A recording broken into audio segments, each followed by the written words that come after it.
Hi friends, welcome to ತನು ಸ್ವಯಂ ಅಡುಗೆ. ಇವತ್ತಿನ ದಿನ ನೀವೆಲ್ಲೂ ಯಾವತ್ತೂ ನೋಡ್ದಿರೋಂಥ ಸೊಪ್ಪಿನ ಪಲ್ಯದ ರೆಸಿಪಿಯನ್ನು ತೊಗೊಂಡಿದ್ದೀನಿ. ಬನ್ನಿ ಹಾಕಿದ್ರೆ ಮಾಡೋದು ನೋಡೋಣ. ನೀವು ನೋಡ್ತಿರ್ಬೋದು ಈ ಫುಲ್ ಥಾಲಿ ಉತ್ತರ ಕರ್ನಾಟಕ ಥಾಲಿ. ಇದಕ್ಕೆ ಈ ಪಲ್ಯವೇ ತುಂಬಾ ವಿಶೇಷ ಅಂತ ಹೇಳ್ಬೋದು. ಇವಾಗ ನೋಡ್ತಿರ್ಬೋದು ಇದು ಯಾವ ಸೊಪ್ಪು ಅಂತ ನೀವು ಯೋಚನೆ ಮಾಡ್ತಿರ್ಬೋದು. ಇದು ಕಡಲೆ ಸೊಪ್ಪು. ಕಡಲೆ ಕಾಳು ಇರುತ್ತಲ್ಲ ಅದರ ಚಿಗುರಿದು. ಕಡಲೆ ಕಾಳನ್ನು ಬಿತ್ತನೆ ಮಾಡಿದಾಗ ಅದರಿಂದ ಒಂದು ಗಿಡ ಬೆಳೆಯುತ್ತೆ, ಸಸಿ. ಅದರಲ್ಲಿ ಈ ಥರ ಚಿಗುರು ಬೆಳೆಯುತ್ತೆ. ಈ ಥರ ಚಿಗುರನ್ನು ಕಿತ್ಕೊಂಡು ನಾವು ಒಂದು ಸೊಪ್ಪಿನ ಪಲ್ಯವನ್ನು ಮಾಡ್ತೀವಿ. ತುಂಬಾ ರುಚಿಯಾಗಿರುತ್ತೆ. ನೀವು ಯಾರಾದರೂ ಇವತ್ತಿನವರೆಗೂ ಇದನ್ನು ನೋಡಿಲ್ಲ ಅಂದರೆ ಖಂಡಿತ ನೋಡಾದಮೇಲೆ ನೀವು ಕೂಡ ಮಾಡ್ಕೊಳ್ಳಿ. ಮಾಡೋದು ನೋಡೋಣ. ಒಂದು ಗೆಡ್ಡೆ ಬೆಳ್ಳುಳ್ಳಿನ ಜಜ್ಜಿ ಇಟ್ಕೊಂಡಿದ್ದೀನಿ.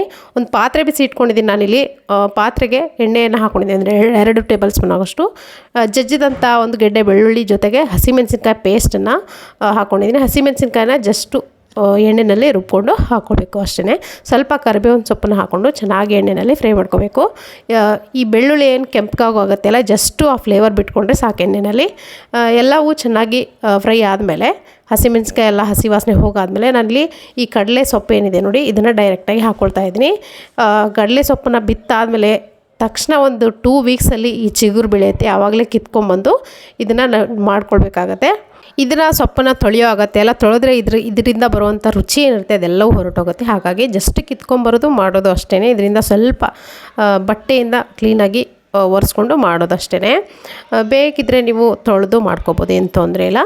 ನೋಡಿ, ಉಪ್ಪನ್ನು ಹಾಕ್ಕೊಂಡಿದ್ದೀನಿ. ರುಚಿಗೆ ಎಷ್ಟು ಬೇಕು ಆದಷ್ಟು ಕಡಿಮೆನೇ ಉಪ್ಪು ಹಾಕ್ಕೊಳ್ಳಿ. ಯಾಕಂದರೆ ಈ ಕಡಲೆ ಸೊಪ್ಪು ಏನಿದೆ ನೋಡಿ, ಇಷ್ಟು ಪ್ರಮಾಣ ಕೊನೆಗೆ ಆಗೋದಿಲ್ಲ, ಪೂರ್ತಿಯಾಗಿ ಕರಗಿ ಕ್ವಾಂಟಿಟಿ ಕಡಿಮೆ ಆಗುತ್ತೆ. ಹಾಗಾಗಿ ನೀರನ್ನು ಹಾಕೋ ಅಗತ್ಯ ಇಲ್ಲ. ಇಲ್ಲಿ ಜಸ್ಟ್ ಮಿಕ್ಸ್ ಮಾಡ್ಕೊಳ್ತಾ 1-2 ನಿಮಿಷ ಹುರ್ಕೊಳ್ಳಿ. ಇದಾದಮೇಲೆ ಸ್ವಲ್ಪ ನೋಡಿ, ಕೈಯಿಂದ ಇಷ್ಟು ನೀರು ಸಿಂಬಡಿಸೋದಂತಾರಲ್ಲ ಆ ಥರ ಸಿಂಬಡಿಸಿದ್ರೆ ಸಾಕಾಗುತ್ತೆ. 2-3 ಟೇಬಲ್ ಸ್ಪೂನ್ ಅಷ್ಟು ನೀರನ್ನು ಸಿಂಬಡಿಸಿದ್ರೆ ಸಾಕಾಗುತ್ತೆ. ಇದಕ್ಕೆ ಜಸ್ಟು ನೀರನ್ನು ಹಾಕ್ಕೊಂಡು ಚೆನ್ನಾಗಿ ಮಿಕ್ಸ್ ಮಾಡ್ಕೊಳ್ತಾ 1 ನಿಮಿಷ ಅಥವಾ 1-2 ನಿಮಿಷ ಚೆನ್ನಾಗಿ ಲೋ ಫ್ಲೇಮ್ ಇಟ್ಕೊಂಡು ಹುರ್ಕೋಬೇಕು. ಇದನ್ನು ಹುರ್ಕೊಂಡು ಇದು ತಾನಾಗೆ ನೀರು ಬಿಟ್ಕೊಳುತ್ತೆ. ಸ್ವಲ್ಪ ನೀರು ಹಾಕಿದ್ರೆ ಸಾಕು, 1-2 ಟೇಬಲ್ ಸ್ಪೂನ್ ಅಷ್ಟು ನೀರು ಹಾಕಿದ್ರೆ ಸಾಕಾಗುತ್ತೆ.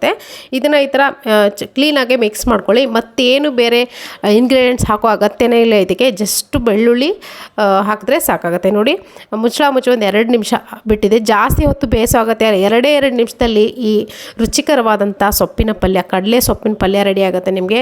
ನೀವು ಯಾರಾದರೂ ಇದುವರೆಗೂ ಇದನ್ನು ಕೇಳಿಲ್ಲ ಅಥವಾ ನೋಡಿಲ್ಲ, ಮಾಡಿಲ್ಲ ಅಂದರೆ ಖಂಡಿತವಾಗ್ಲೂ ಕಡಲೆ ಸೊಪ್ಪಿನ ಚಿಗುರು ಏನಾದರೂ ಸಿಕ್ಕರೆ ನೀವು ಕಿತ್ಕೊಂಡ್ಬಂದು ಮಾಡ್ಕೊಂಡು ನೋಡಿ. ಇದರ ರುಚಿ ನೋಡಿ, ಜೋಳದ ರೊಟ್ಟಿ, ಚಪಾತಿ ಯಾವುದಕ್ಕೆ ಬೇಕಿದ್ರೂ ಸೂಟ್ ಆಗುತ್ತೆ. ಹಾಗೆ ಬೇಕಿದ್ರೂ ನೀವು ಡಯಟಲ್ಲಿರೋರು ಹಾಗೆ ಬೇಕಿದ್ರೂ ಒಂದು ಬೌಲಷ್ಟು ನೀವು ತಿಂದರೆ ತುಂಬಾ ಒಳ್ಳೆಯದು ಆರೋಗ್ಯಕ್ಕೆ. ಟೇಸ್ಟು ಕೂಡ ಅಷ್ಟೇ ಡಿಫ್ರೆಂಟ್ ಆಗಿರುತ್ತೆ, ಅಷ್ಟೇ ಟೇಸ್ಟಿಯಾಗಿರುತ್ತೆ.